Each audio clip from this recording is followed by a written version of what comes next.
Kanal honetan euskara irakasten saiatzen garen arren, gaurkoan gaztelera pixka bat irakasten saiatuko gara.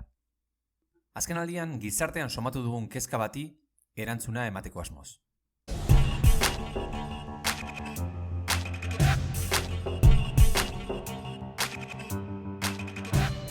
Izenburuan ikusi duzun bezala, egunen baten Araba, Bizkaia, Gipuzkoa edo Nafarroako lehendakaria izan nahi baduzu, gaztelera jakin behar duzu.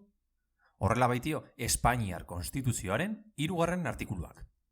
Gaztelania da estatuko hizkuntza ofiziala. Espainiar guztiek dute hura ezagutzeko betebeharra eta hura erabiltzeko eskubidea. Horregatik, gaurkoan lehendakaria izateko beharrezko 10 hitz azalduko dizkizugu. Egon zaitez adi azken arte.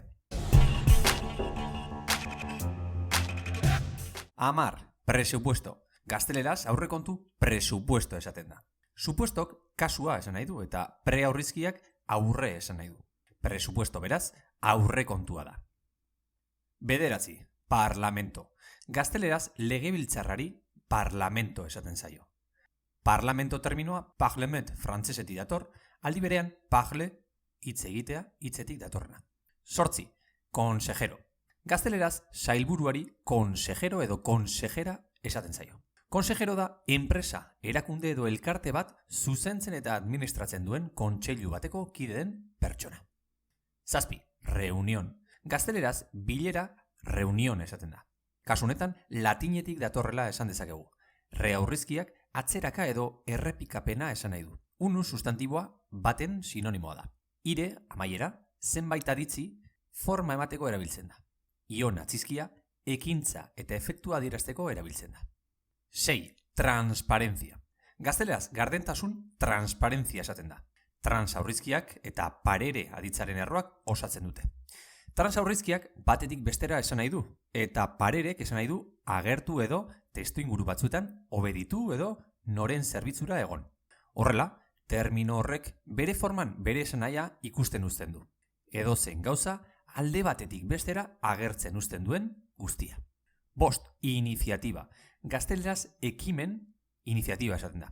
Iniziatiba hitzak latinean du jatorria. Initium, initiitik dator.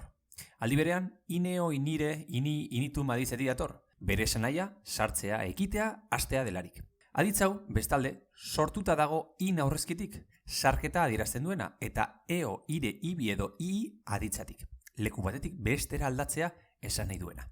Sustantiboaren erroari, ibus maskulinoan, iba femeninoa atzizkia gehitzen zaio, harreman aktibo-pasiboaren esanaiarekin. Beraz, hitz honen kontzeptu etimologikotzat har daiteke hasierari edo hasten denari dagokiona. 4. Komisión. Gazteleraz batzorde komisión esaten da. Latinezko komisio, komisionis edo komitere ponerren kontaktotik dator. 15. mendeko mailegua da. Hasiera batean misioa enkargua esan nahi zuen eta metonimearen bidez zerbaitez arduratzen ziren pertsonen bilera adiera sortu zen. Misio bat burutzeagatik jasotako ordainsaria. 3. Atención ciudadana. Gazteleraz herritarren arreta atención ciudadana esaten da. Atención, atentio latinezko mailegutik dator. Atentionis arreta emateko ekintza da. Atendere hitzetik eratorria.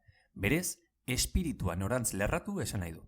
Ciudadano, ciudad sustantibotik eta ano atzizkitik dator. Eta hiriko bertako kide esan nahi du. 2. Elecciones. Gazteleraz hauteskundeak elecciones esaten da. Elekzion hitzak latinezko bi hitzetan du jatorria. Hitzak batetik esan nahi du eta lectus hitzak aukeratu esan nahi du. Eta 1. Lehendakari.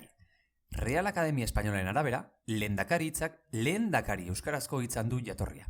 Baina lasai, gaurkoan ez dizugu eta lehendakari hitzaren jatorria azalduko? Ez baita derrigorra euskaraz jakitea lehendakaria izateko.